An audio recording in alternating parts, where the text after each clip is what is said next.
pretty sure y'all want to ask him anything, but I know y'all know him. But if y'all want to ask him, y'all can ask anything. It's still going to be live. So any questions, all questions open.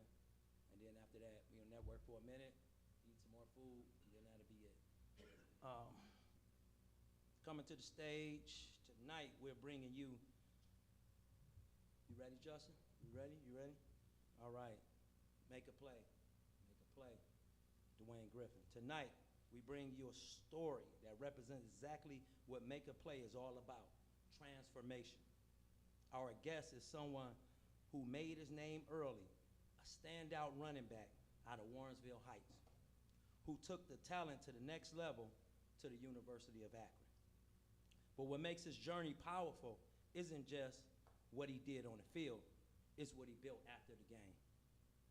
He took the discipline, the mindset, and the lessons from football and turned them into something bigger. Today, he's a successful entrepreneur in real estate, creating opportunities, building group homes, and making real impact in communities. This story isn't about transition. It's about an athlete to a businessman, from talent to purpose, from making plays on the field to making plays in real life. Let's give it up for Duane Griffin.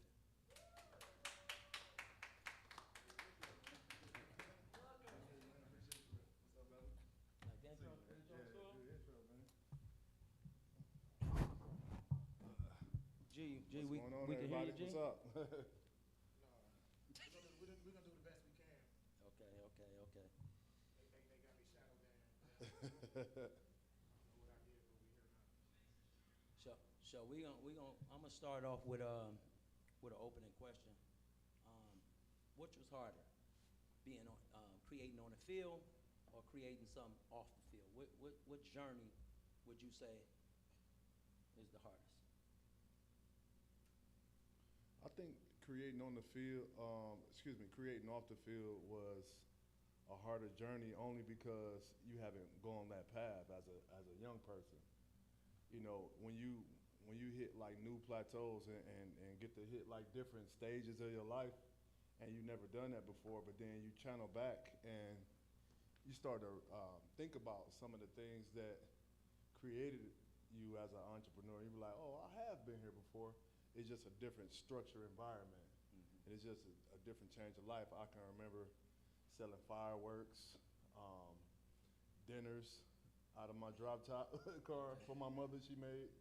I could just, I think about that stuff, selling fireworks out the backpack, the dinners, candy at school. So now you think about it, it's just a different product, but still in a little bit more structure, but still the same thing. But it was off the field that was the hardest. We've been playing football and basketball and stuff since we was a kid, so that was first nature right there. They play football and basketball. Football, basketball, baseball, and track. I led it in 4 sports at Warrensville. Talk your shit, keep going. Yeah. So I besides basketball and football, I played baseball during the week and ran track on the weekend. Be honest with you, basketball, man. Basketball? Yeah, I was tired of basketball. Yeah, I was on varsity 10th, 11th, and 12th grade. Yeah. Oh no. Super explosive. So what happened when y'all got to the championship game? Well, y'all made it to the States, right? Yeah. And it was a guy that he was really about it, right? Mm-hmm. And you had to shut him down, right? Yeah, I was what was the mindset when going into that? Because you was gonna quit, right? Because you was starting. Yeah. Yeah, you didn't think I had this information, did you? But you was gonna quit. So my senior year, we had some transfers come in, Juby Johnson and Eric Sanders. And I had been through the toughest times with that basketball team. We was getting beat so bad. Remember the good Shaker Heights team with Mike Tucker and all those guys on there? We used to get whooped so bad, man. And that's when they was still building that gym in Shaker, so we used to play at South Euclid. And we was in the South tournament, and I just remember getting beat so bad, but always just being prideful about my team and just competing at the highest level, no matter what the score was, just going after it, just getting after it. And so my senior year come in, and we had some great transfers come in. The Johnson brothers, Michi and Juby, and Eric Sanders came in. So that kind of pushed me to like 6 man. And so with that being said, I disliked how the coach was trying to hit 100 every time in some of these games where I feel like all I wanted to do was just run around and bang shit. Right.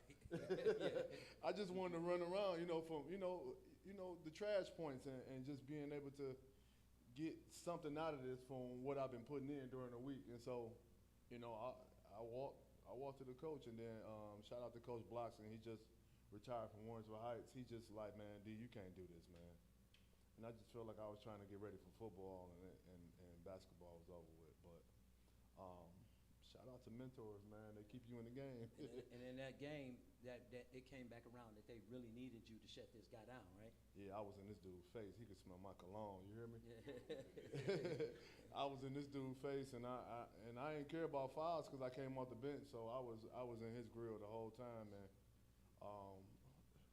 I got a ring at the house. We got a state championship. Shout out to 2000 basketball state champs. Yeah, we won state, sir. Division II. And I want to put this asterisk to rest. We played in the Lake Erie League, which had Bedford and Shaw. We went 25-2. Both losses to Shaw. One at the buzzer beater, and one they got us real good. But shout out to my man Philly in the building. But 25-2, Bedford. We beat Bedford both times that year. But Bedford wound up playing for the Division I state championship that year against Cincinnati St. Xavier. Okay. So that's how tough our league was. Okay. Y'all beat them? Yeah, we beat them twice with Camille Wilson and those guys. So, yeah, that's how tough that league was. Oh, that's crazy. Oh, yeah, for sure. So you feel like you won Division II and won doing that? Yeah, I wouldn't say that because St. X was tough down there, but it was a good time. That's when Brown and them was freshmen at St. V. So we got to share that regional coverage with them as well. So it was a lot of relationships being built like that. People don't know. How would you compare like playing back then to playing now? I see, now it's you got the social media, you got, I think back then was just a different time. People playing for a whole different meaning. So what do you think about the difference? It's not gritty no more. Too much rules, too much, this person gonna get his head hurt. I don't even know what that means. I mean, I got bruises on my body to this day from those gladiator days, and they just built me so tough that this business shit is easy. Right. You know what I'm saying? Yeah, right. Yeah. Like, I got dimples on my mouth, my tooth went through my mouth. You know what I'm saying? Like, I got fingers that I can't even put rings on. Like, I don't understand it, and I be trying to get my son to realize that you just gotta be sometimes tougher. It don't be the most talented person sometimes. It just be like the person that just ain't taking no shit today. Absolutely. All day long. And I was that guy. I wasn't taking no shit from nobody. I ain't play it, bro. That's what's up. And I know you said you was in love with basketball though, so take us back to like, what game that that you're proud of that stands out. Take us back to that game. What's that? Man, I hit 19 points against Torrey Reed and Bremer and them. That team. Torrey Reed and Bremer. I hit 19 points as a sophomore. And I just was hustling, man. Just outworking people. Don't know though, Bremer made the NBA. He had a nice little career in the NBA. So. At Heights. And you went from Heights, so that's saying a lot if you said you went off on him. So. I ain't saying I went off on them. I said I scored that. Scored 19. I don't want to misconstrue. I ain't go off on Bremer. But, I was just really just running circles. I just always thought to just, make up for what I lacked in height and stuff, and just go hard at athleticism, man. Just go hard. That's every ball was mine. Every shot I wanted to box somebody out. I wanted to make them understand my presence was in the building. So 25 years later, we're here. Talking about toughness, tell me about one time you had a summer camp, right? You were a camp counselor, and I think this guy was bothering your sister. And you and they wanted to talk it out in the back, but they really wanted to let y'all, get y'all funky off, right? Yeah. And shout out to Mr. Childress, Bam Childress' dad. Yeah. What happened? What happened once y'all got Man, you dug in the bag, bro. You did some research around here. That's crazy. We got a nice research team. That's crazy, but this particular older gentleman was just being disrespectful to my sister, man. I'm big on family, man. I'm big on respect, and not to get on too much into it, man, but you know, Mr. Childress, he kept on telling the dude to chill out, and he's like a little musclehead older guy, but man, I'm just a person. You got to show me you tough, man. Right. I don't care about no escalades and none of that stuff, man. I need to understand what you're really about. Did the nickname Debo come after that, or? Yeah, it came after that. Yeah. I was getting it in. Yeah. I was riding on that bike too like that, man. They said it was a whole quarters and everything after you slammed quarters, nickels. You slammed change out of them. Yeah, man. It's a part of the journey, man, because guess what? Them slams come into use when you got to block 6'5" DNs and stuff. So, you know, and you can't be scared in them football camps, man. It's grimy. It's like club fights daily. You know, in those trenches with, you know what I'm saying, you really, you know, on that higher level. I see at those smaller schools, they be kind of soft with it, but them D1s, man, and then no joke, it's like a real fight every single day, yeah. Fighting for reps, people cutting you in line. It's real. Who gave you the name Debo? Man, I think my neighborhood did that. My neighborhood did that. I've been rocking this ball here. Y'all see in them pictures for the longest. It's just something that I think I got a bad haircut one day, but something. But you want ball young like that? yeah. Yeah. So my idol was Eddie George, so that's why I wore 27. Okay. So Eddie George was playing for the Houston Oilers at the time, and I remember him from Ohio State. So that was, you know, a bigger running back like myself. So that's somebody I idolized, and that's what I went with. That was my thing, man. You know, just vision and identity, man. Just awareness of who you are and who you want to be, and not let nobody, you know what I'm saying, deter you from that. And take us back to just like you're born and raised in Warrensville, so you're a Warrensville guy through and through. Yes. So we migrated early from Cleveland. What, in the early '80s, y'all? Yeah. I remember getting up to Warrensville in kindergarten, something like that, and we lived on Warrensville Center, and then we moved a little bit deeper, you know, not too far from where we moved from, where we really planted our feet at on Longbrook. And one of my best memories of Longbrook, just like community, man, and families, and you know, families holding you accountable, you know what I'm saying, being able to whoop you, them being on your emergency medical form, and just everything, man. I mean, we had everything the hood had, really, on that one street, man. It was going down. I'm talking about, I was just telling my son, we was watching Class Act, and they had the box truck, the lowrider box truck. We had, you know, neighbors with the box truck with the airbrush stuff on it, the gold D's, you know. It was dope boys on the street. Yeah, for sure. I don't know what else to say, you know what I'm saying? Yeah. But right behind that fence is 189th and Harvard. So it was like, you know what I'm saying, we always played with them and, you know, integrated with them. So it wasn't nothing different for me. That's For what's up. real. How do you think growing up out there shaped you to be who you are today? Like, what lessons did you learn growing up out there? Honestly, man, as I reflect, and you know, my kids grow up in Macedonia, I just look at it like pride, like Warrensville, like the mayor is from Warrensville, the superintendent from Warrensville, the coaches, the athletic directors. It's community, man. It's nothing like that around here. We saw that in East Cleveland at one point, but then now it's kind of broken up. But you look at Warrensville now, and it's us. It's our community. It's pride.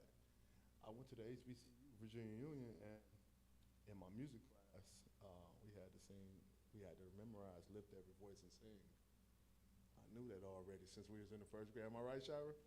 I mean, we learned that stuff in Warrensville early, so we learned about, you know, Black pride and stuff like that. And some of our movie days had Rosewood on, so we always inadvertently always was about our community, always about, you know, togetherness, and always about black unity. That's it, and that's all.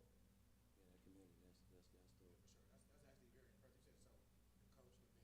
The coach, the mayor, Everybody in position. That's real cool. That's real cool. To this day, right now. So we talk about sports, but we also talk about the transition. Like, who are you without football? Like, you know, we created a program called Athlete who you are when the crowd is going away.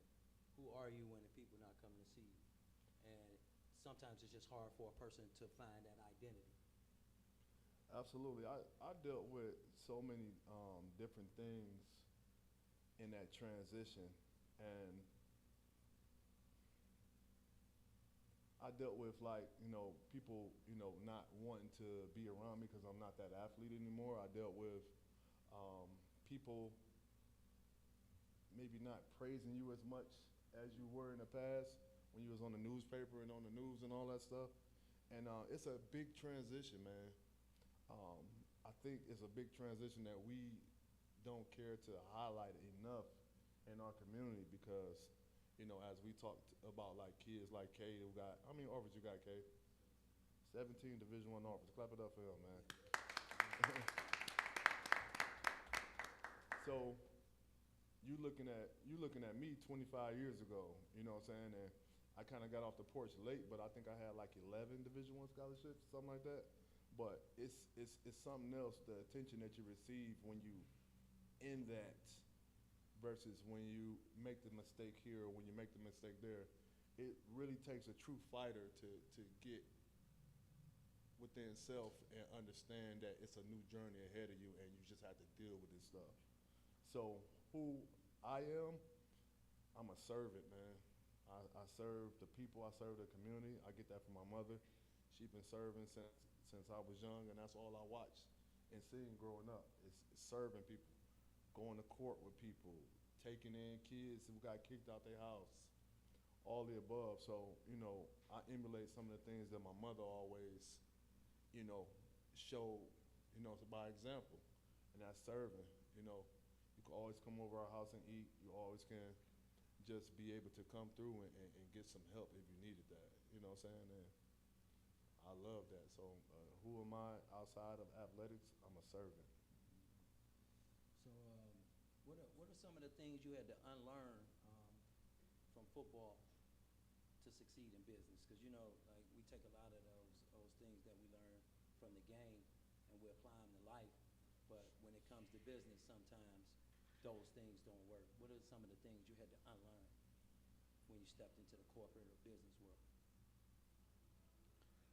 One, I learned that you can't muscle everything. Everything is not going to happen just because you're putting the hard work towards it. Hard work doesn't equal out an opportunity or anything. Sometimes it's just not that time right then and there. So hard work isn't always the key to business. Relationships is lining yourself up the right way is. Another thing I had to unlearn was structure.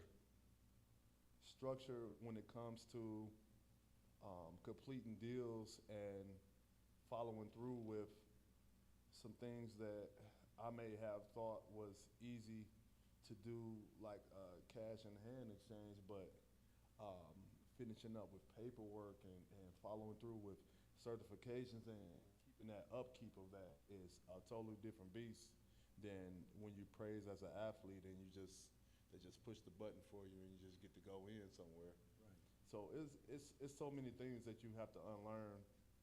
But in the same sense, when you play athletics to a certain level, you understand what business means inadvertently and directly because the best player plays. They're not holding your hand. They're not going,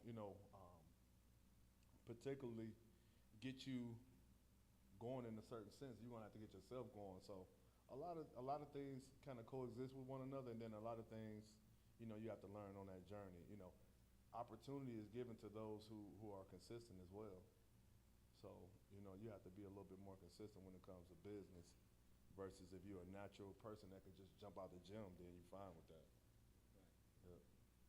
So, what are some things that you think you learned in business that you wish you knew in your younger days for football?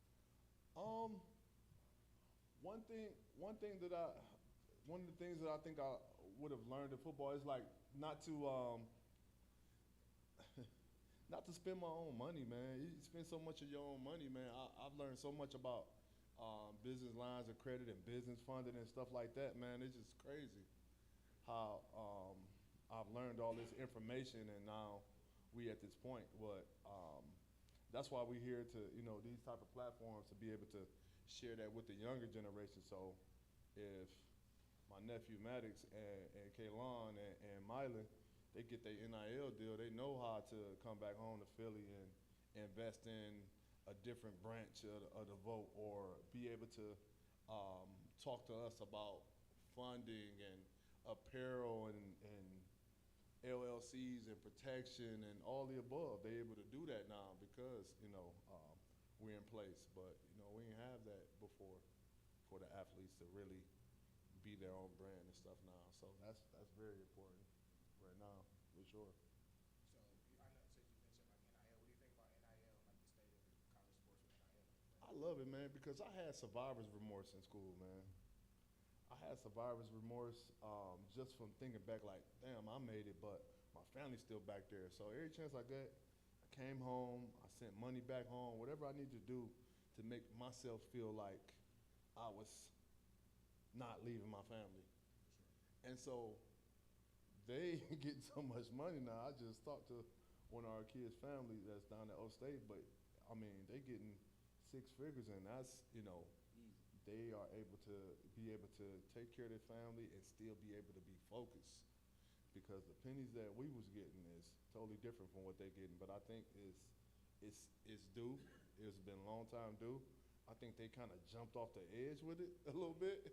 Most definitely. And didn't control it. You know what I'm saying? They need to put some stipulations on that. I mean, I've seen kids, I've been following kids from high school up to the pros, and you see kids go to like 1 school per year now. Like, Yeah, they are transferring like crazy.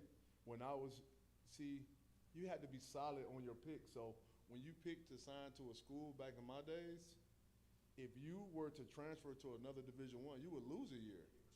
So you would be staying put. You would go through some of the bullshit that whether you didn't like your position coach, or you just had to toughen that out, because you would lose that year. And it's so many, you didn't play that early either, like these guys are playing early either. So it's a different level, man. And now these amateurs, I think it's cool. I just don't like the whole transfer thing. I played a college football game with my son, and they got options to enter the transfer portal on the games now.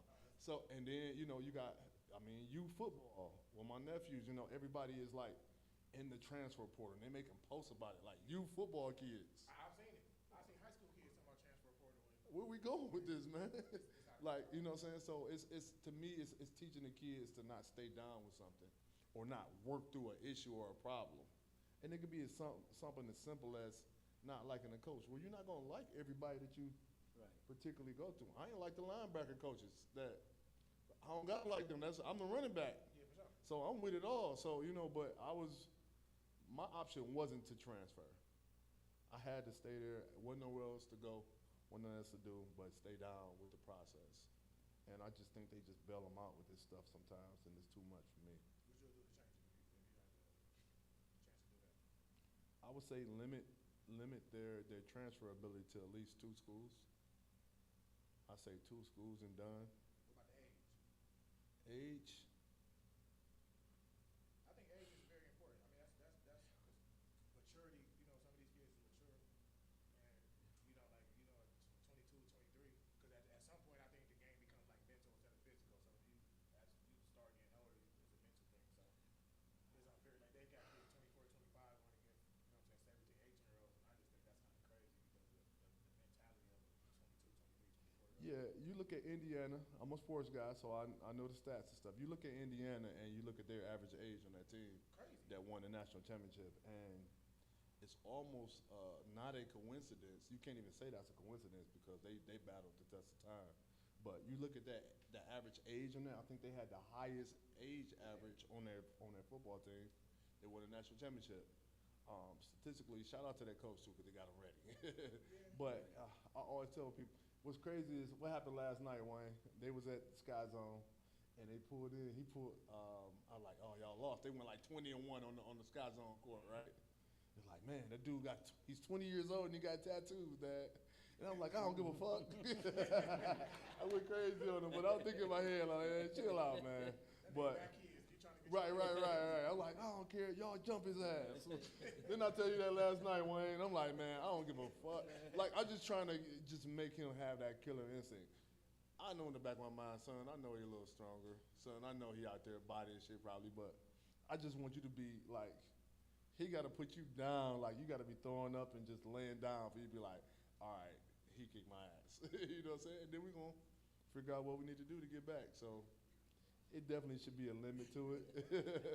It definitely should be a limit to it, but, you know, at the end of the day, man, compete, man. Because you're going to have to see that motherfucker one way or other. Yeah, you're going to have to see him. I mean, you got 13-year veterans. I mean, do that make a difference?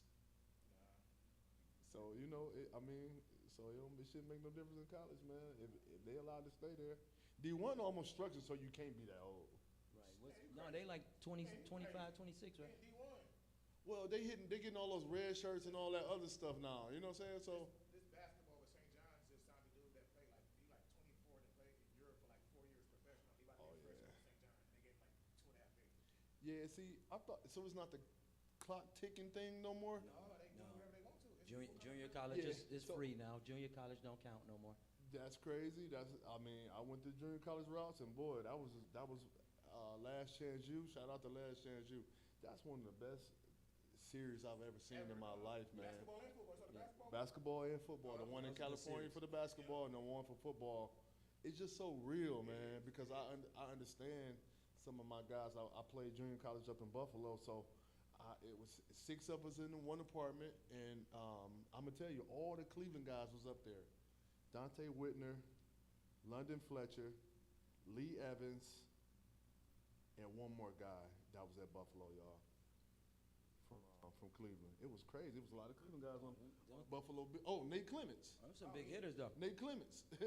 All pros. All pros, yeah. It's crazy London Fletcher in the Hall of Fame too, by the way. Man, they tripping with Bam. Come on, man. Bam, one of the best athletes to come out. Bam Fletcher, not Bam Childress. Shout out to Bam Childress, but Bam Fletcher, something different, man. So just like in business, what made you choose group homes and not a flashier business coming from, sports is kind of a little flashy sports. It's a flashy thing. What made you choose group homes? So, not ironically, but what steps God ordered for me. Our family that lived across the street from us, the Likes, they had an uncle who was what they used to call MRDD, which is mentally retarded developmentally disabled, but they took the MR off, right? It was Uncle Shug, and so we were very familiar with him. My mom used to handle him very well. And one morning, he came over. Remember that, Mom? He came over because he didn't have his exact change for his vending machine for the lunch. And this guy pushed through the door, pushed me over, and I thought I was being attacked.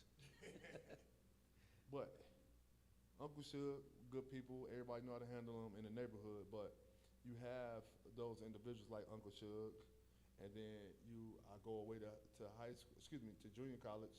You got these 2 autistic adults, Chris and Brian, who came to each and every one of my games up in Buffalo, know my stats to this day. We Facebook friends. Know my stats to this day, and just was big-time fans of mine.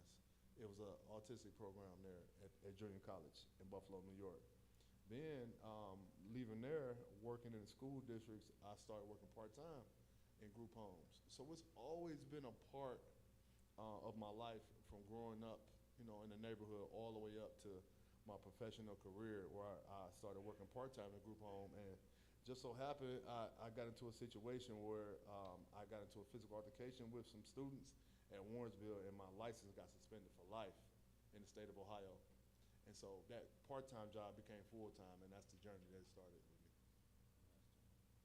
So piggybacking off that, if somebody wanted to follow your path, what would you tell them not to do? Not to give up. That's so cliche, but it's that illustration that when you digging for that gold and you almost there and you turn around or quit. I just didn't have no quit in me, man. It's not like a blueprint to this. It's just like the most consistent and the most persistent. You know what I'm saying? The person that's just really just got his mind made up that I'm not gonna lose today. the person that has their mind made up that this is what I want to do. I don't care if my mother don't like it. I don't care if Jesus Christ don't like it.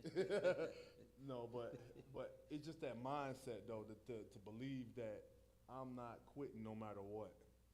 That's that person, man. It's so cliche, you know, all my nephews and stuff in here, but it's so the truth, man, because life is gonna like give it to you so raw and uncut. But it's the people that persevere. It's the people that really push through that to really make a difference in your own life, man. It's gonna be tears. It's gonna be hurt. And I'm talking to my kids, you know, in particular, that it's so important to like push through because you never know what God has in store for you, but you just have to keep going. And I don't have no like special formula or nothing like that. I was just consistent as hell, man. I just outwork people. People, you know, got these master degrees, they deltas, everybody connected, man. I just work my ass off, man.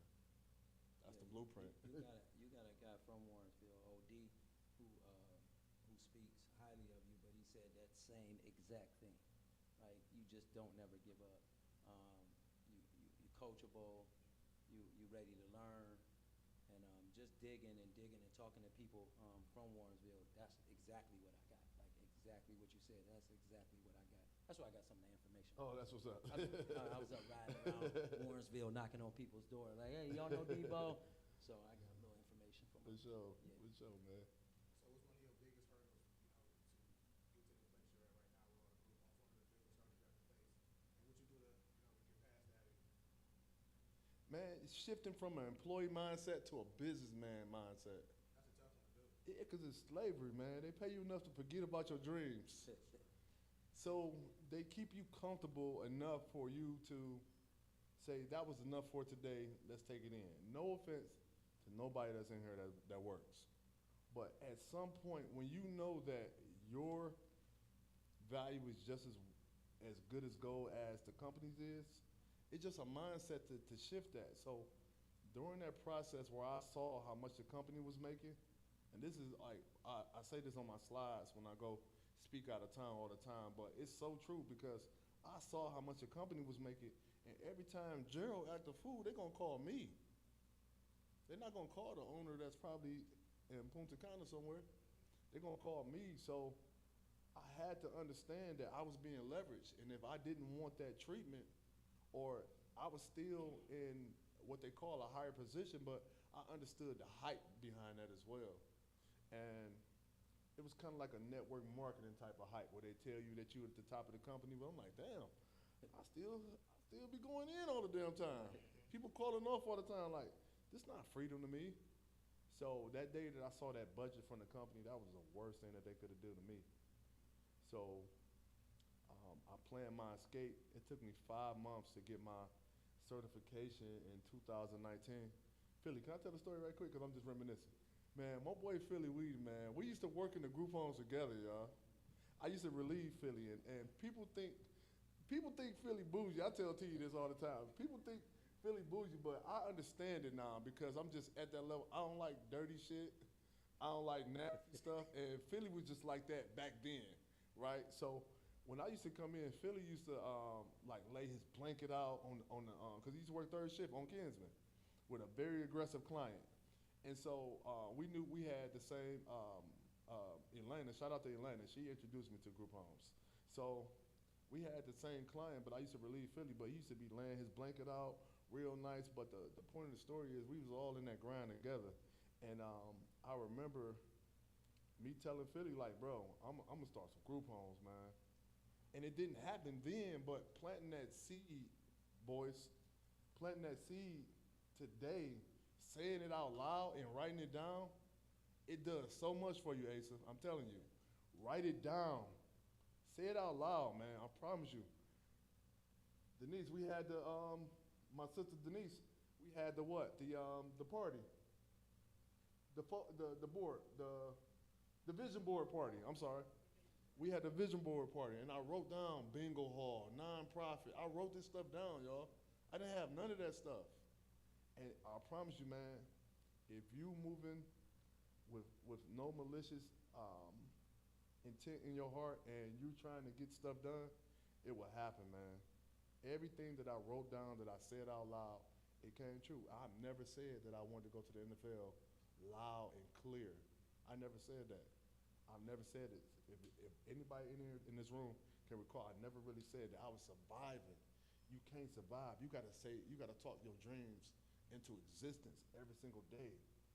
That's what the dreams are for. That's what affirmations are for, to bring it into your spirit, into your realm every day. So that's some of the things that I really focus on. When I said what I wanted to do, I started doing it, and I started getting closer and closer to that information. And once that opportunity met itself in 2019 July, I had one more call off, and I'm like, listen, I'm not coming back in.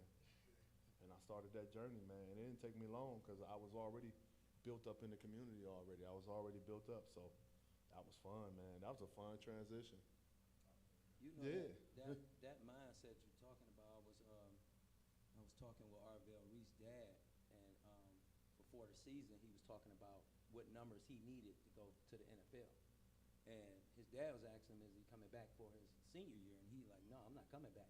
These are the numbers I got to get to the NFL. So just, you know, hearing you say that, he already knew that's where he was going. He was saying it out loud. I need this many sacks. I need this many tackles. And look at him, top 5 pick. Serious, man. Yeah, so that is the thing about writing it down and speaking it loud about what you really want. It's important. It's very important.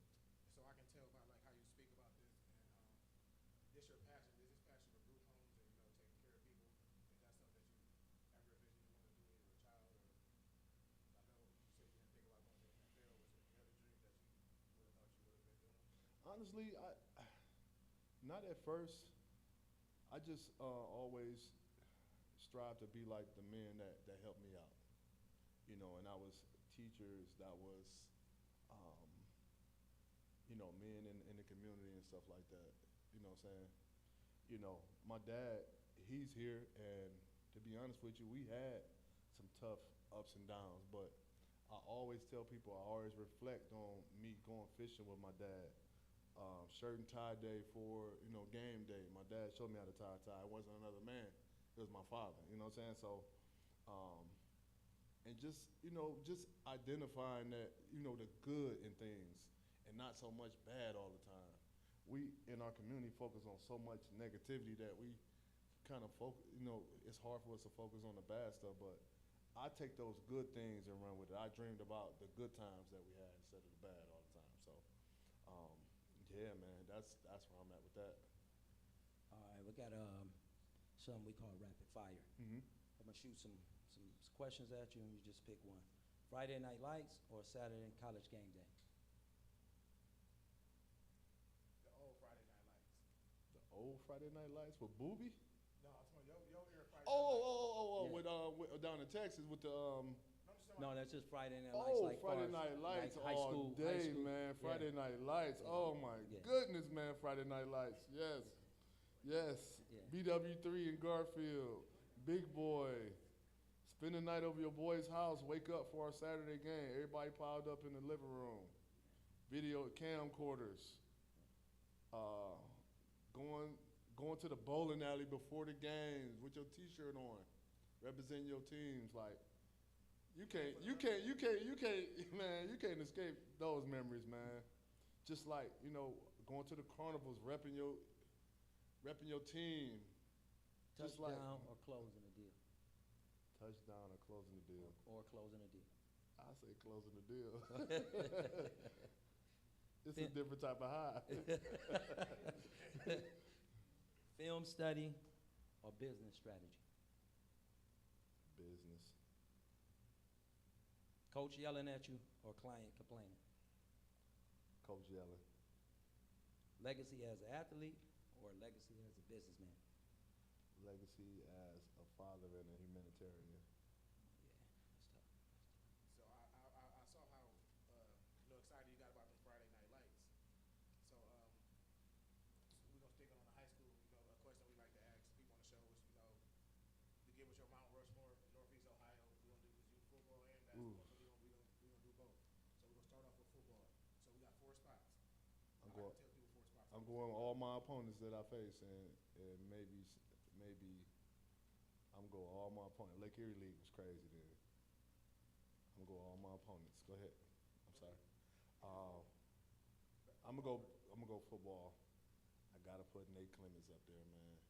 Nate Clemens, Mr. Everything, is something different out of Shaker Heights, man. You hip to Nate Clemens? Oh, okay, I just wanted to make Clemens, bad boy. Nate Clemens is something different out of high school, man. Nate Clemens was serious. He was serious in the league, for sure. Serious, man. Just first round draft pick, is everything. Nate Clements, I gotta go with my man Bam Childress. Okay. Bam Childress was, I mean, I grew up with him, and his dad was the rec guy that sicked me on the other guy at the pool. Shout out to Mr. Childress. Bam Childress is something you never seen before. I seen Bam in the 9th grade start return kicks against Shaker, Garfield, and some other teams as a freshman. Bam was returning kicks. He was returning kicks for touchdowns As a freshman. as a freshman. Then I saw him on the basketball court. This when Allen Iverson came out. The only guy with blue, white, and red Allen Iverson's on doing the crossover, shaking people as a freshman. Started as a point guard as a freshman for Warrensville Heights. Then I saw him start as like a first base or shortstop or something like that in the baseball field. I said, this nigga's the truth. Yeah. All as a freshman. Bam Childress wound up being Mr. Football our senior year, going to Chanel, but Mr. Football our senior year, and was a total dog, man. So Bam Childress, Nate Clements. Let me go here. I gotta bring up my brother, man, because I seen this freakish dude, man. Bert, put your hand up, man. So Larry Burt was on my team, y'all. If y'all see that long run I had on that clip, Yeah, that clip. he yeah. was the fullback that was clearing it out. Pull y'all phones out and look at that clip. He was clearing that shit out. Y'all got to look at that clip. So me and Burt were like, before Darnell Sanders signed to Ohio State in the class of '97 in Warrensville. So it was like a big long gap because we were like freshmen. So nobody else signed out of Warrensville for a long time until me and Burt. So me and Burt were the guys at Warrensville. And so Larry wound up signing to Miami University to play defensive tackle, and he free agent to the Browns. So we got some killers in here, man. Yeah, we got some killers in here, man. Shout out to my brother Burt, man.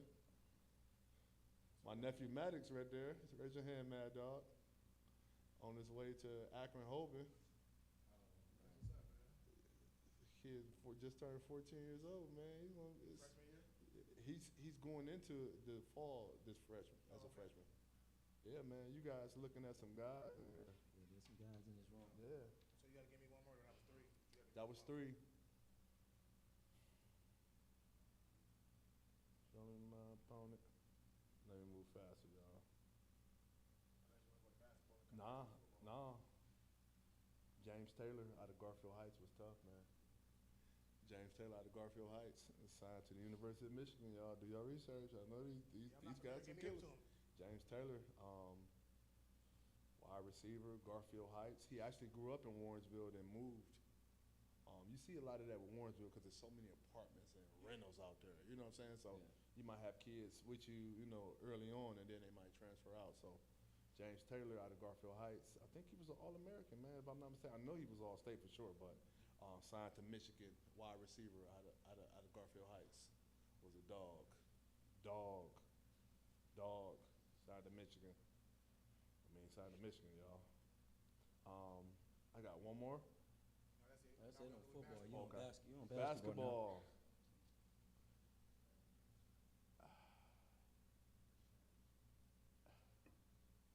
That's a good one too, Bert. Lee Evans was a dog too, though, y'all. Yeah, plays. I can't believe how Lee Evans just ran goals. He just ran goals and was very successful at that. But Lee Evans, just goals. But I always tell my boys, this man, that track, Lee Evans was a dog on that track on the 110 hurdle. So he's a state champion like from 9th grade. Shira, you went to Beverly. Lee Evans like 110 hurdles champion like 9th through 12th grade year or something like that. It was crazy. Him and Chris, yeah, they track team was crazy. But shout out to Lee Evans, man. But I have to go. I'm gonna go Warrensville first. I gotta go Juby Johnson, man. I saw Juby at a Hoop It Up tournament. Had the little curly hair like a little Billie Jean like curl. But I said, who is this tall kid that can dribble? He could dribble and shoot like crazy. It was just crazy explosive, man. Then I wound up playing against him and his brothers at Garfield, and then he was coming to Warrensville. So Juby Johnson, definitely. Brian Swift. Mr. Swift. Brian Swift. I saw him from elementary school. Just his skills was impeccable. The only thing that held him back was his height. Played at the University of South Florida. Brian Swift possessed everything, won multiple state championships. Athletic director. And athletic director at Warrensville Heights now. I seen him at Chanel, just not even at Chanel, but prior to, his basketball skills and IQ was on a whole different level. One person that I admire also on the basketball court, there's so many, J.K. Brooks. I gotta mention my boy J.K. Brooks, dog. Where you from? Warrensville. Thank you very much. He keeping it on. Yeah. Michael Tucker from Shaker, man. Mike Tucker from Shaker was cold. Rest in peace, Emmanuel Smith from Euclid. Emmanuel Smith played at the University of Akron when I was down there. When I seen this dude, he was so explosive. He played basketball down there at Akron. It was just so many people getting kicked out of there. Like, what the hell are y'all doing down there? Like me, it was like a bunch of basketball players. Like, I thought it was just me. But everybody's getting kicked out of there, man. Kicked out of Akron. And he wound up passing away. You know, he passed. Sorry to hear that. Rest in peace for sure. Yeah, Emmanuel came out of Euclid, man. I'm sorry, y'all. Tony Fisher, I'm sorry. Tony Fisher, man, when I'm tripping. I wake up every Thursday morning to make sure that I'm looking at the stats because I'm chasing Tony Fisher. Every Thursday I would steal a plain dealer paper out of somebody's yard and look on it. Look. His name Debo, man. You know, they used to throw the papers in the yard, so on Thursday the stats come out. And so I used to check and see where I was at versus Tony. I was a sophomore. He was a senior, man. But, man, Tony Fisher got busy, man. Tony Fisher was the truth. Yeah. Mr. Football. I'm talking about Mr. Footballs, man. I just talking about anybody. Euclid, Notre Dame, Green Bay Packers. Mm-hmm. He's an athletic director at Euclid now. Dogs, man. Some dogs. Some dogs. Shout out to Tony Fisher, man. My bad, bro. I can't do that to Tone. Yeah, I can't do that to Tone for sure. Back to basketball. Well, I'm done with basketball, ain't I? Yeah, There's so many more people out here, but y'all tripping with four. I see your passion for this. We could be here all day. I see your passion for this. Yeah. And so I know you mentioned University of Akron. What was it like playing there? And what all happened over there? University of Akron was fun, man. I got there and I didn't understand what college culture was all about. I just knew how to grit things out. So I got there. I enjoyed my summer, my senior year. You hear me? I had a drop top green Trans Am with gold rims on it. I enjoyed the hell out of my summer. You hear me? But, you know, after a certain point, as a football athlete, you got to shut it down at some point. I ain't shut it down. Then, next thing you know, football camp right in your face, man. And that's something that is, I don't care what you do as an athlete, you can't prepare for. Right, Philly? It's just nothing that you can't prepare for, man. Football camp, you cannot prepare for it. So I go into football camp, man. We got 110s. I think the running backs had 20 110s. You know, every school has its test. That's how I knew I was going to be a good businessman because I went to 3 different schools, got to do all these different tests and kept on. Everybody has their own philosophy of workouts and stuff like that. So University of Akron was 110s. So we had like 20 110s and you had to complete them in like 14 seconds. And you have like 10 seconds in between to rest and you back on the line. Can you tell them what 110s mean for people that don't know? 110s is 110 yards, but so 110 yards. So a football field is measured at 100 yards, right, from goal line to goal line. But from the back of the goal, back of the touchdown to the back of the other touchdown is 110 yards. So that's how you get the 10 yards. 14 seconds. 14 seconds, 20 of them. Man. And if you miss, your whole entire group. So this is what I learned the thing about teamwork. Because I missed so many times, man, and my body started locking up and cramping. You know, that was the fruit punch era, man. I really didn't, I just really grinded it out for real, though. The corner store fruit punch, the iced tea brisk, you know, I was just chugging. I think my mother worked at one of them soul, what were you working at, the soul food place in Maple Heights at the time? Going up there getting peach cobblers and all types of goobly gobbly snacks, you know what I'm saying? So, so I just enjoyed my summer, but, you know, going into that, it was very, very tough for that transition, but I learned what I do to this day. Like, I just came from Chicago. Cold plunges not hard for me. I can do one right here on this stage if I needed to. Cold plunges is cool for me. Being able to grit that out. It was amazing to be around so many different cultures too, man. You have white people, you have black people, you have, we had Samoans on the team, we had people from the West Coast, you know what I'm saying, that talk the gang language. So you meet so many different people, you know what I'm saying, I went to so many different neighborhoods. My dude Wayne from Oakland, my dude Herm from New Orleans, Porky Bean Projects down in Miami, like real good people from these places.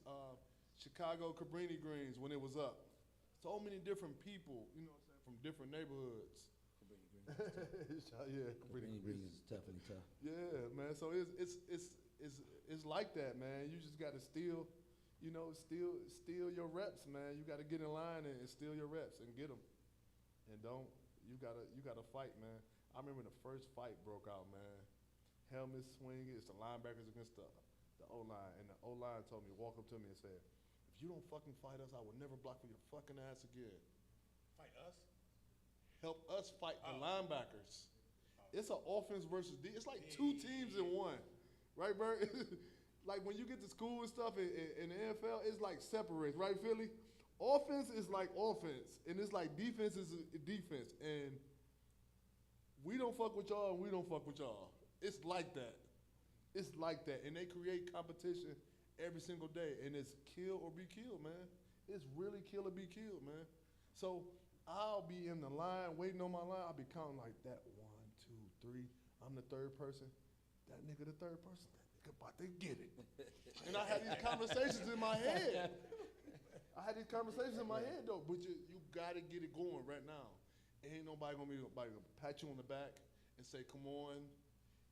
He got it in his mind that he about to fuck you up. And I got in my mind that I'm not having that shit today. And that's how you got to be. It ain't no buddies in that shit, man.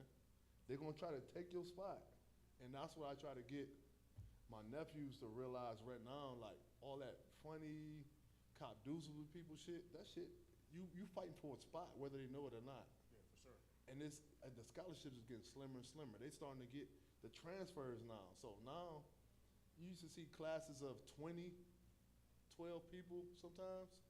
These classes getting slim. They don't want no high school kids. They want somebody that's ready right now.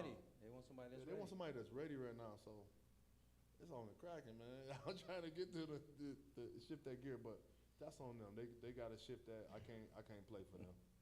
Finish this sentence. A lot of people think success is, but it's really. A lot of people think success is money, but it's really living in your purpose. If you living in your purpose, the money's gonna automatically come. So it needs to be reversed. Success is living in your purpose. It's not the money that you're able to do things. It's the purpose that you're able to accomplish by doing what you said you wanted to do. Your purpose is the reason that you're successful, not because of the money. That's a part. People inherit money. People win the lottery sometimes. Does that make them successful? No. Is that successful because I hit a lick and I played the numbers and won? Right. You know what I'm saying? That's almost But luck. we equate that to winning for some reason in our community, and we glorify and we celebrate the person who has the money when we should be celebrating the person who's living in a purpose and did it. You see what I'm saying? Absolutely. And so, you know, what would you tell the younger people in the crowd, the people watching, just to benefit of maintaining relationships versus always chasing money? Relationship is one of the key aspects um, to really leveraging your efforts. It's only so much time we have in a day, boys. So, young man. So you have to leverage, the teams that y'all been on. Y'all keep y'all relationships. K, when you go to the All-American game, keep them dudes' numbers. You're gonna be able to call them. You're gonna be able to say, hey, what business you investing in? How much money y'all put towards it? Can you put me in contact with this person? Can you get your G-Wagon hookup to give me a call? It's all types of different relationships that you can leverage. I mean, that's Mr. Leverage back there, man. Bert got a mean contact list, man. Always have, man, and I admire him for that because he's built great relationships. Bird, I need that contact list. So even from the schools that you pick, look at the people that I can call from the University of Akron versus the people he can call out of the University of Miami. It's totally different, man. It's totally different. Yeah, so you have to pick. That's a different jump too. Yeah. You have to pick, and you have to think about those things, boys. So the people that he can call is totally different from. I can call some decent people, but the people that he can call, that's beyond athletics right there, and they still moving the needles. They just adding to their wealth versus people from Akron being first generation breadwinners. That's a big difference. That's a big difference. What's the moment in your work that made you say, yeah, this is what I'm supposed to be doing? The worth? No, the work. So in the work, okay. what you're doing, far as business, what was that moment when you like, yeah, I'm supposed to be doing this? I saw some of my guys from Sober University like move on in life and just say thank you. I ran into one in Walmart before in Cleveland Heights, and he just said thank you, man. And he didn't do nothing to me. It wasn't nothing crazy but what we were supposed to do. But he moved on and got his apartment. He, I think he was engaged to be married or something like that. And then, and he graduated back to life, and that's our whole thing at Sober University, graduating back into life. And that was one of the times I'm like, all right, this is where we need to be. And so we have other, stories that really shaped and molded a lot of different guys. But when I saw that and seeing the rehabilitation of some guys that I know was kind of rough on the edges, I just seen a little bit of everything come in our homes. And for them to be calm and really follow through with the plans that they said they were going to do when they came into the house, that's when I said, all right, this is where I want to be. Ain't nothing like helping people and getting paid for it. That's the best to me.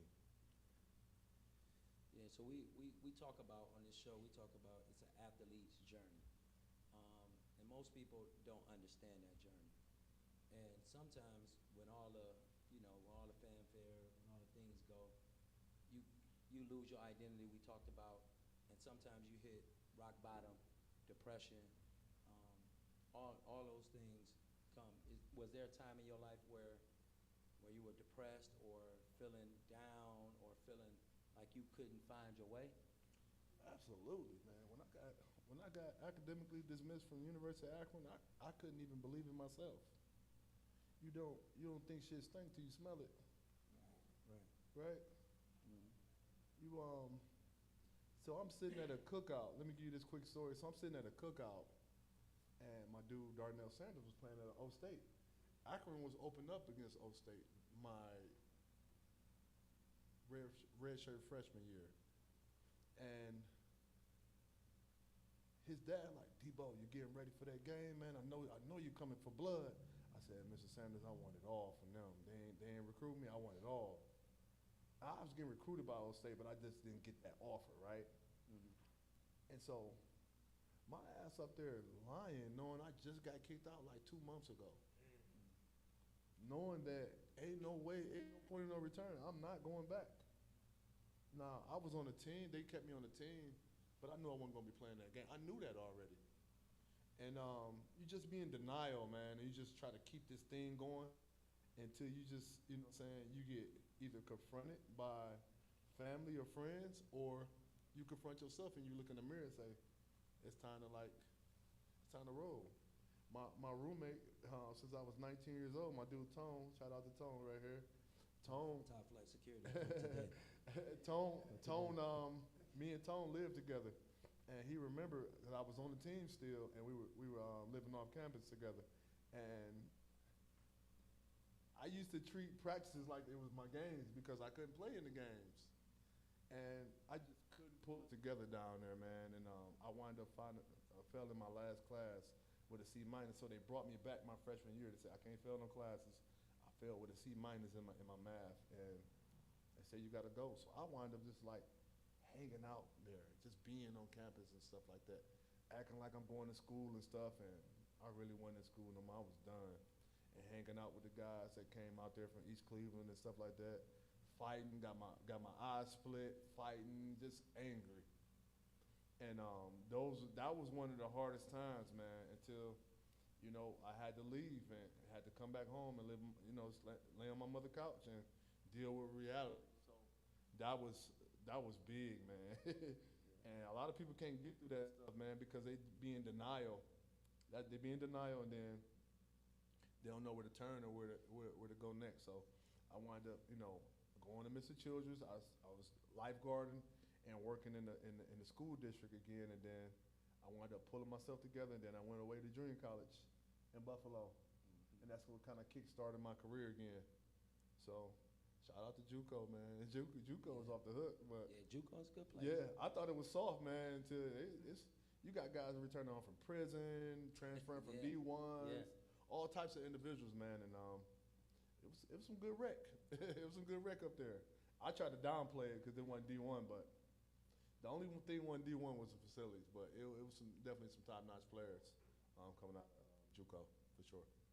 Yeah, so just we definitely need to people that's watching and people in the audience need to hear that, because that is a thing that people don't talk about. You don't get the chance to hear the story, so I appreciate you sharing that with us, No, for because sure. people don't really tell those stories.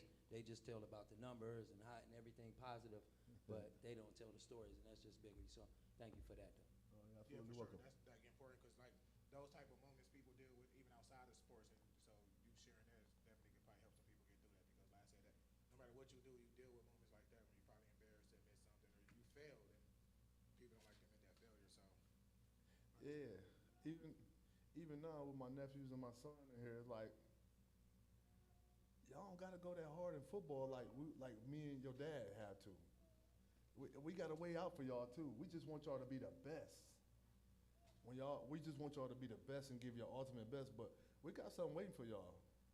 If y'all don't want to play football no more, you don't have to do that. We need to create options and opportunity for our kids, So and they have that. So, it's a show called Make a Play. What does that mean to you in this stage of your life? Man, make a play.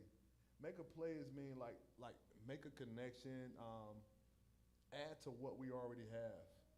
I'm always looking to extend business in the right way, with full of integrity, full of pride, and the right connection. I think that, locking arms with other business owners that get it, I think you can move a lot faster. All my business has been by myself, and now, partnership is key with the right partners, because I've gotten partnerships that hasn't done so well, but, learning experience. So, moving at the speed, success loves speed, man, and we time broke. I don't care how much money you're making, you time broke. So you got to move with purpose and partnership. I believe in partnership. If somebody watching right now and they feeling stuck, what's a play that they can run? What's something quick that they can do to kind of like unlock their feelings or move on to that next step? Work on themselves. It's nothing quick. If you're looking for something quick, go get a nickel and scratch a card. I don't think it's anything is quick. Everything is. I don't think nothing is quick. I think the quickest thing they can do is turn on YouTube or open a book and start working on themselves. Once your mindset changes, then everything else will change. Your circumstances will change. Everything else will change around you. It's nothing that you can't pitch money as something and expect it to grow if you haven't grown. You can't, it's almost impossible. From where I'm from and my circle of things, what can you pitch at Philly? Without putting in some work. It's no quick nothing. It seems like it because of Instagram and all that stuff going on. Ain't nothing quick, bro. I mean, I just came from Philly last weekend where what they fund, T, like 2.4 million people, $2.4 million in money to people. They ain't gonna do a damn thing with that money, but blow it. Because personal development is everything. Why you think all those lottery winners always wind up messed up? Because they wasn't ready for it. I prepared for that moment. I used to work at the airport and listening to Les Brown and Damon John, The Power Broke, Who Moved My Cheese, Rich Dad, Poor Dad, 50 Law of Power, Robert Greene and 50 Cent. I can recite these books like the back of my hand. Power Broke is my favorite book. Man, come on, man. I know this stuff, you know what I'm saying? So I wanted to do something different, so I prepared for the money before it came. So they have to work on themselves before, ain't nothing quick. That's my opinion. It's not the end all be all, but it's nothing quick that you can just pitch money at because you're not ready for it. What are you building that people should pay attention to next?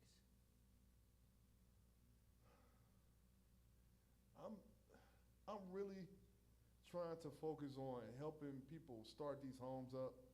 It's really, thanks for coming, O. It's really irritating to me that people are able to pull money together in our communities, and we in a challenging neighborhood sitting here where we at right now, right? Yeah, right. These people are able to pull their money together, start these different businesses, build our people, and then take the money out. Philly's my trainer. She's my operations manager. That's my guy, he does all my video. Cam got hired today. It's all in the family. My sister Crystal got a cleaning business. Tone is my barber. It's all family here. My money is recycled back in our family. But when we allow other people to come into our neighborhoods, the money leaves out and it goes to their businesses and stuff. So my legacy needs to be to help more business owners. If they want to do this for real and give back, they have to lock arms with me because I don't care if your building is next door to mine. I don't care if you inside of my building. We need to make more of these so they are not taken from our people because we identify with them more than they identify with them. Right. And the money gets recycled. I'll come back here and recycle and donate money to you guys. But if we don't move at a faster pace and stop bullshitting, then they're gonna just take over everything that we have as a community and the money leaves with them. And that's what it is. We that's what it is, bro. we gonna take some questions. Anybody got any questions? I know it's family in here, but anybody got any questions that they wanna ask them before we close it out? Any questions?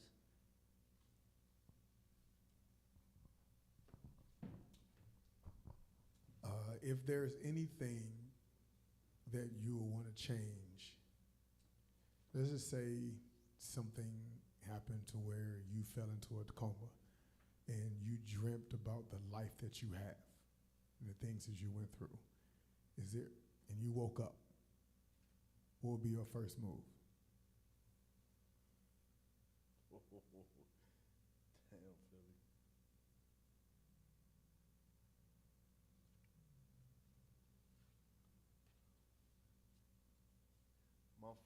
My first move would be, where's my kids and how's my guys doing at the house? That would be my first question. Where's my kids and how's my guys doing at the house? After that, where's my money? Anybody else? That's a good question, Philly. That's dope. That was good right there, man. That's good. Yeah, I just recently got my peer recovery support license. Now I'm working on my DODD. So Congratulations. I didn't even know what I was coming to until Ray told me. I said, this is exactly where I need to be. God bless you. I just wanted to say that because when you get off, what was the whole what was your reasoning in doing it though? Like I know my reasoning, but like what was your reasoning? Yeah. So again, tough upbringing, man. You know, Dad came through property through Huff. Mom had some challenges. We had challenges as a family. We had families around us that had challenges. And it's just too identifiable to be able to just keep on watching this plague our community, this issue that we had that nobody was addressing or not out in the forefront like this. I could be stronger, I could be more aggressive, but I feel like I'm in a good stride right now, you know what I'm saying, to be able to keep this up year after year after year. I've been in the group home business for 13 years now. Right. And so just being able to identify, like we seen some people that we know talking to themselves walking down the street, right? We knew who that was. And at that point, they might have been a star athlete or something at one point in time. No, for sure. You know, how many people can relate to the Earl Manigault story and so many other different stories where individuals have just crashed or got a hold to some bad drugs or something.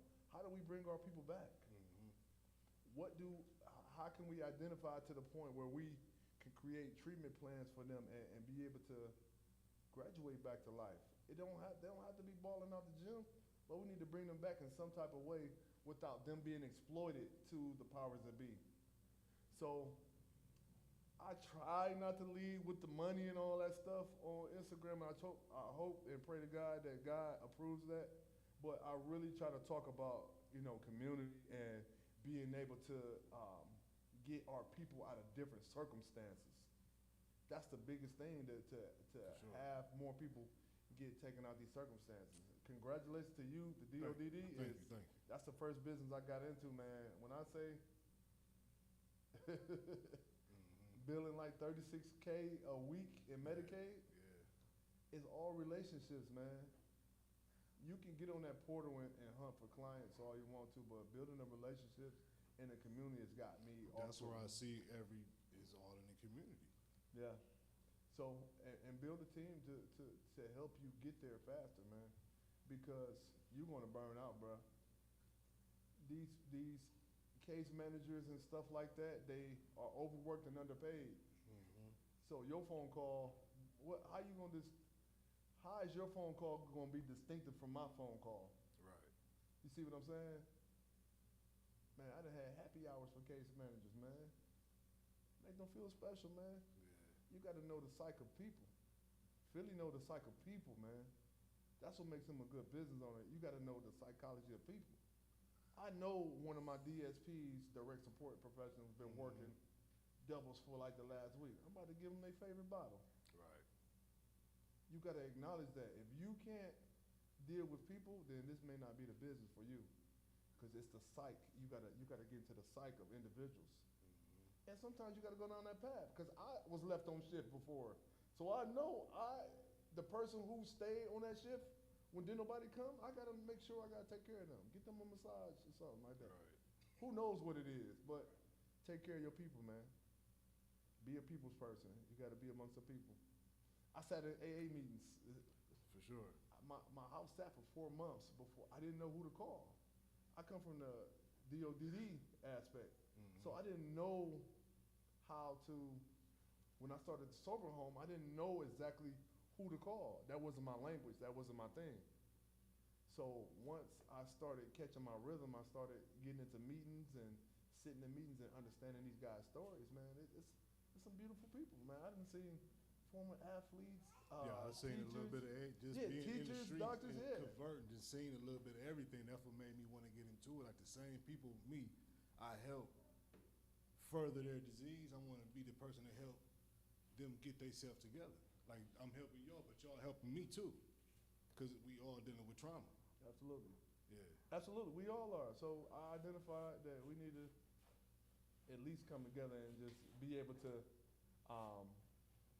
help with this disease that we got going on in our community. We're not going to be able to change it overnight, but we can put a dent in it if we all stick together. That's For the sure. thing, coming together.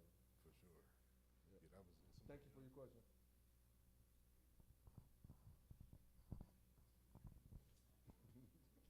Thank you.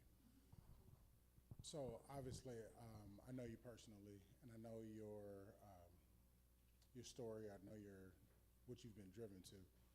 But I would ask that for everybody who's listening, watching this this syndication, everybody that's in the audience, what is the level of urgency you would, I guess, employ to everyone that's watching? What is the one message that you hope that everybody gets in terms of urgency?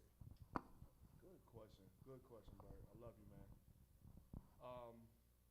I always put this on my slide, right, T? The best time to plant a tree was 25 years ago, and the next best time is now. It's as simple as that. I get so many inboxes of people wanting to start a group home. We talk to so many people. When I get off the stage, people bombard us all the time. And we be sitting there like, blah, blah, sounds like blah, blah, blah, blah, blah, blah. Because it's like, you got to do it now, man. Again, we time broke, so we don't have, fellas, that push-up that you were supposed to do to complete your goal for the day, you failed because you didn't get it done. You got to do it now. You got to do it right now. You don't have time.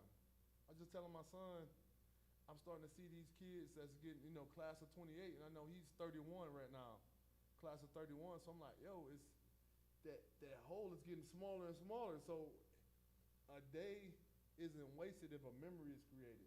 So you have to create more memories. The best time to plant a tree was 25 years ago, and the next best time is now. So I would say the urgency is now, man, because we're not coming from strong lineage that's passing stuff down. We are first generation that's passing stuff down. So we have to run through the burning building right now. I'm talking to the adults, the OGs right now. We have to go through the burning building to let the kids know it's hot. So our urgency is now. It's now. Now, now, now. Thank you, brother.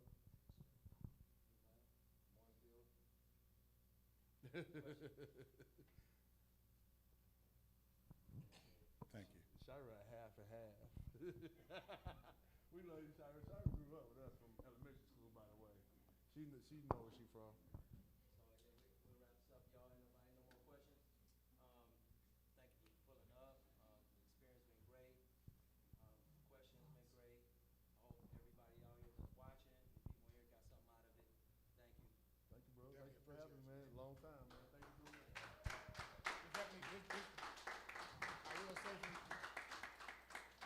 this one of my favorite ones that we've done, like with the content that we got and just the questions and like, the energy poured into every answer. So this is probably one of my favorite ones. I appreciate you, man. I appreciate that, man.